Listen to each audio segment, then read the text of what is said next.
Hello students. Today we will read the part The Cherry Tree. The very title of this part of the lesson tells us that the story has been given here about the cherry tree. The story is very long. It is having 5 pages. So I will tell you this story in short. Clear? In this story there are two characters, Rakesh and his grandfather. Rakesh is 6-year-old and he is living in Missouri, Bajar. And when he goes to the market, Bajar, he purchases cherries and he eats them while coming back to home from that Kashmir valley. Where does it situated? Situate Himalayan foothills, जहाँ पर राकेश रहता है वहाँ पर कोई fruit tree नहीं है, इसलिए वो मार्केट से वो परचेज करके लाता है। राकेश के जो ग्रैंडफादर हैं वो मसूरी के आउटस्कर्ट का मतलब क्या है बेटा, बाहरी एरिया में, आउटर एरिया में रहते हैं। लेकिन उसके जो पेरेंट्स हैं वो विलेज में रहते हैं। और वहाँ पर विलेज में कभी आप हिल स्टेशन गए हैं तो आपने देखा होगा कि जो जहाँ दो पहाड़ों के बीच में, जहाँ पर पहाड़ स्टार्ट हो जाते हैं, माउंटेन स्टार्ट हो जाते हैं, हिल्स स्टार्ट हो जाती हैं, तो उनके बीच में जो थोड़ा सा जगह होती है उसमें छोटी छोटी क्यारियाँ बना करके, बैट्स बना करके वो खेती करते हैं। ठीक है, तो उसके मदर फादर भी ऐसे ही करते हैं। और जहाँ उसके मदर फादर रहते हैं, पेरेंट्स रहते हैं, वहाँ पर कोई ऐसा स्कूल नहीं है, इसलिए जब वो पढ़ने लायक हो जाता है तभी वो उसको उनके ग्रैंडफादर के पास से भेज देते हैं Mussoorie. Grandfather was a retired forest ranger. तो ग्रैंडफादर क्या थे? फॉरेस्ट रेंजर थे। और उनकी टाउन में क्या थी? लिटिल कॉटेज थी, टाउन से बाहर, यानी outskirt of the city Mussoorie. तो एक बार उसने क्या किया कि 50 पैसे में एक बंच, पूरा पूरा बंच परचेज कर लिया। और वो रास्ते से जब वो घर आ रहा था तो उगाता हुआ आया। By the time he reach the cottage there were only 3 cherries left. और जब वो वहाँ से परचेज करने के बाद अपने वहाँ कॉटेज तक पहुँचा तो उसके पास सिर्फ 3 चेरी बची हुई थी। तो वहाँ आने के बाद उसने दादाजी को ऑफ़र किया कि आप भी चेरी खा लो। और दादाजी ने एक चेरी उसमें से ले ली और बाकी 2 चेरीज़ उसने फटाफट खा ली। ठीक है, लेकिन जो लास्ट चेरी थी उसके सीड को वो मुंह में लेता रहा और उसकी स्टडी करता रहा।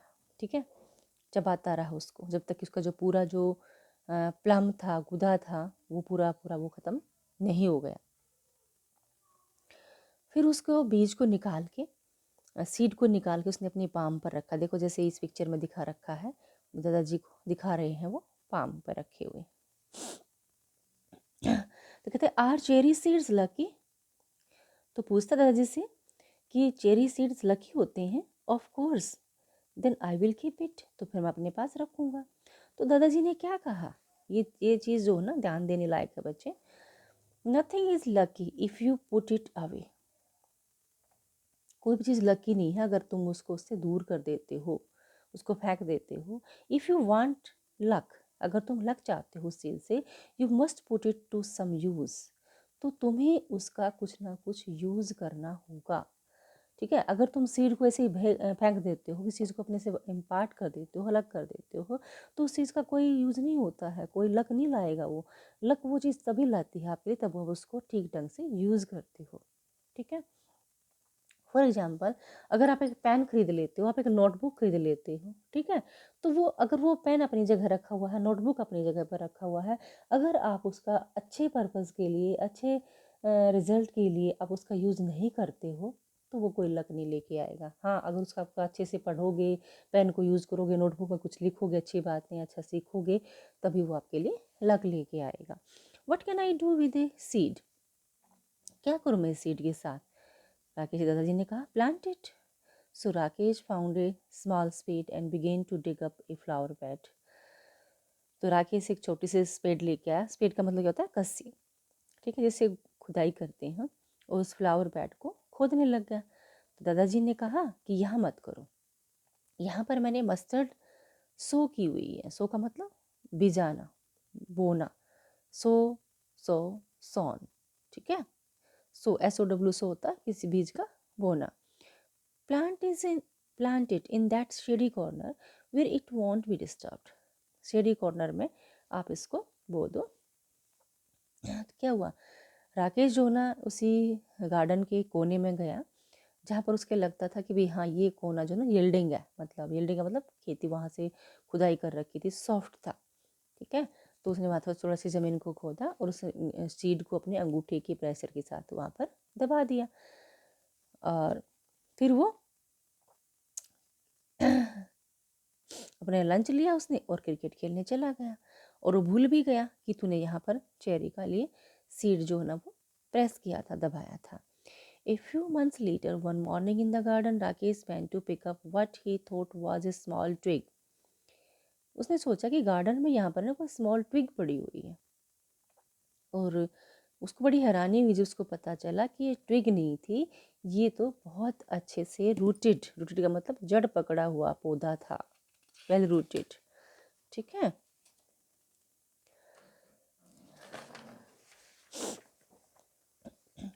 अब देखिए, he stared at it for a moment. कुछ मोमेंट के लिए, कुछ पल के लिए उसने उसके ऊपर घूरा और फिर ग्रैंडफादर की तरफ दौड़ा। देखो ग्रैंडफादर, दादा देखो, जो हमने यहाँ बीज बोया था उसका पौधा बन गया है, चेरी टेरी उगाया है। What cherry tree? Asked grandfather who had forgotten about it. वो भी भूल गए थे, ठीक है। तो राकेश जो है ना अपने पैरों के बल पर वहाँ बैठ गया, ग्रैंडफादर भी उसके साथ में बैठ गए, ठीक है। तो उन्होंने देखा कि एक टीनी ट्री है ये, ठीक है, और ये अब 4 इंच लंबा था। Yes, it is a cherry tree, said grandfather, you should water it now and then. तूने अब इसको पानी देना चाहिए कभी कभार। तो राकेश अंदर गया, बकेट पानी की लेके आया। Don't down it, said grandfather, कहते इतना नहीं देना, उसको स्प्रिंकल करना है, ठीक है। और उसने क्या किया कि पेबल्स जो है ना उसके चारों तरफ लगा दिए। तो ग्रैंडफादर ने पूछा, आपने यहाँ पर पेबल क्यों लगा दिए? तो उन्होंने कहा ये उसकी सेफ्टी के लिए, उसकी प्राइवेसी के लिए है। He looked at the tree every morning, और वो जब हर सुबह उसको देखता और उसको लगता कि ये तो पता नहीं कब बड़ा होएगा। वही ना, हम किसी चीज़ को डेली डेली ऑब्जर्व करते हैं, तो ख़ासतौर पर किसी प्लांट को, तो लगता है कि ये बढ़ ही नहीं रहे हैं। और उस साल क्या हुआ कि मानसून जो है ना अर्ली आ गया और चेरी ट्री जो है ना फटाफट बढ़ने लगा। अब क्या होगा, तो लगभग 2 फीट का हो गया। 2 फीट का मतलब 24 इंच, ठीक है। तो एक गोट आई गार्डन के अंदर and at all the leaves, only the main stem and 2 thin branches remained. जो मेन स्टेम होता है, तना होता है, वो रहा, और उसकी छोटी छोटी बिल्कुल पतली पतली 2 ब्रांच बची थी। तो ग्रैंडफादर ने कहा, never mind, seeing that Rakesh was upset, it will grow again, cherry trees are tough. Cherry tree इतने नाजुक नहीं होते हैं, वो दोबारा से उगाएगा। Towards the end of the rainy season, new leaves appeared on the tree. Then a woman cutting grass scrambled down the hillside, her scathy sithe swishing through the heavy monsoon. कि जो उसकी सिथे क्या होता है, implement with a curved blade on a long handle for cutting long grass, जिसको बोलते हैं दराती, जिसको हिंदी में बोलते हैं सिथे। देखो ये जैसे दिखा रखी है, जिसको हम सिकल भी बोल सकते हैं, ये देखो सिकल, ठीक है। तो इसके साथ उसने उसको काट दिया। She didn't try to avoid the tree, but sweep the cherry tree was cut into. उसने सीधा सा काट दिया और वो 2 पीस में हो गया। When grandfather saw what had happened, he went after the woman and scolded her. जब उसने देखा ग्रैंडफादर ने किसने तो पौधे को काट दिया है, तो उन्होंने उसको डांट लगाई। But the damage couldn't be repaired. लेकिन डैमेज तो उसी टाइम तो ना रिपेयर हो सकती थी। May it will die now, Rakesh said. Rakesh ने कहा कि अब तो शायद ये पौधा मर सकता है। मे बी सेड ग्रैंडफादर, उन्होंने भी कहा कि मे बी पता नहीं दोबारा से होगा या नहीं होगा। But the cherry tree had no intention of dying, लेकिन उनकी चेरी ट्री की ऐसी इंटेंशन कुछ नहीं थी कि वो ख़त्म हो जाए वहाँ पर। By the time summer came round again, फिर से समर का टाइम आया। It had sent out several new shoots with tender green leaves, बहुत सॉफ्ट सॉफ्ट ग्रीन लीव्स उसके ऊपर आए हुए थे, शूट्स आए हुए थे। शूट्स का मतलब जैसे छोटे छोटे तने से साइड से जो निकलते हैं। Rakesh said grown taller too, Rakesh भी बड़ा हो चुका था। अब वो 2 साल पहले 6 ईयर का था ना जब उसने चेरी खाई थी, तो अब वो 8 ईयर का हो गया था। Curly black hair, deep black eyes, blackberry eyes, grandfather called them. तो ग्रैंडफादर उसकी आंखों को क्या बोलते थे? Blackberry eyes, black eyes. तो उस मानसून में न राकेश अपने घर चला गया था to help his father and mother with the planting and ploughing and sowing. He was thinner but stronger when he came back to grandfather's house at the end of the rains. जब rain ख़त्म हुई तो जब वो grandfather के पास आया तो वो थिन पतला हो गया था बट स्ट्रॉन्ग था। Cherry tree had grown another foot, ठीक है, यानी चेरी ट्री अब और भी ज़्यादा बड़ा हो गया था। It was now up to his chest, उसकी चेस्ट तक आता था। Even when there was rain, Rakesh would sometimes water the tree, he wanted it to know that he was there.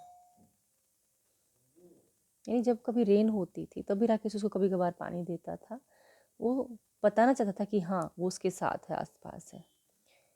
One day he found a bright green praying mantis perched on a branch, peering at him with bulging eyes.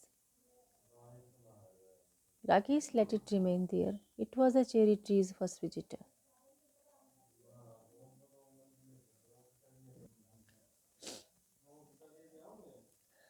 Praying mantis का मतलब क्या है बेटा? Grass hopper जो है उसके branch के ऊपर आई।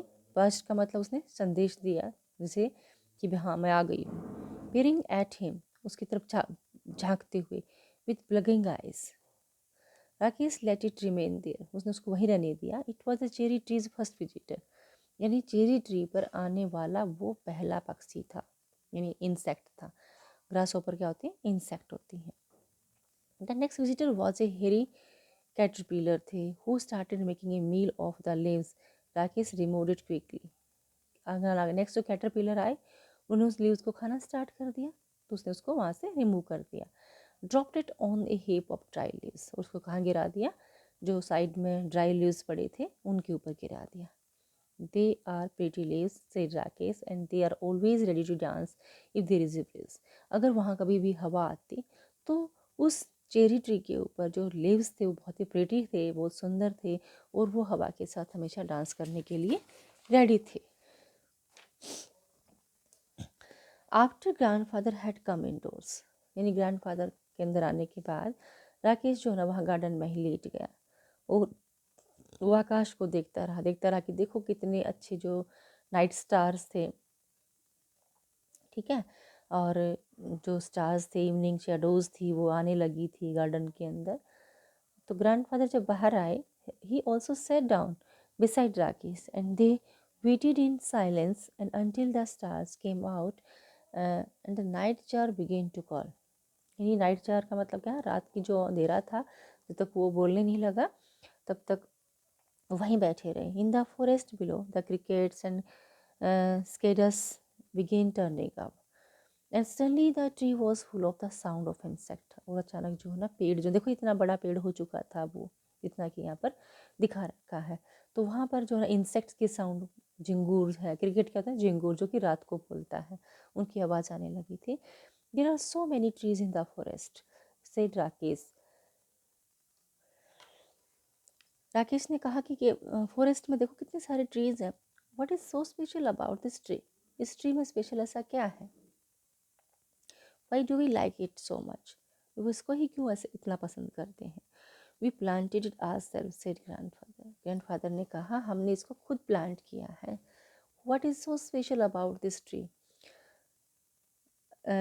This that is why it is special, इसलिए ये स्पेशल है। देखो कोई भी अगर आप छोटा सा पौधा लगाओगे, किसी भी चीज़ की अगर आप कोई एनिमल को आप अपना पालतू बना लेते हो, पेट बना लेते हो। कोई भी चीज़ है, जैसे कोई स्पैरो है, बर्ड्स है, कोई कोई भी चीज़ है, अगर आप उसको अपने बड़े प्यार के साथ उसको सूद करते हो तो वो आपको बहुत अच्छी लगने लग जाती है। You love it. Like just one small seed, Rakesh, and he touched the smooth bark of the tree that had grown. यानी उसने उस जो ट्री का जो bark था उसको पकड़ा और उसको मतलब टच किया, बड़ा स्मूथली लग रहा था वो. He ran his hand along the trunk of the tree and put his finger to the tip of a leaf. उसने उस ट्रंक को पकड़ा और एक लीफ की टिप पर फिंगर रखा. I wonder, he whispered, is this what it feels to be God. ऐसा लगता है कि जैसे ये गॉड हो. गॉड का मतलब क्या है कि जैसे कि ये बिल्कुल अपने आप में ही एक नेचर हो, ठीक है, जो कि हमें सब कुछ, गॉड क्या है, जो कि हमें सब कुछ देते हैं, ठीक है. तो ये नेचर है, nature is like a God, और गॉड हमें सब कुछ देते हैं और नेचर भी हमें सब कुछ देती है.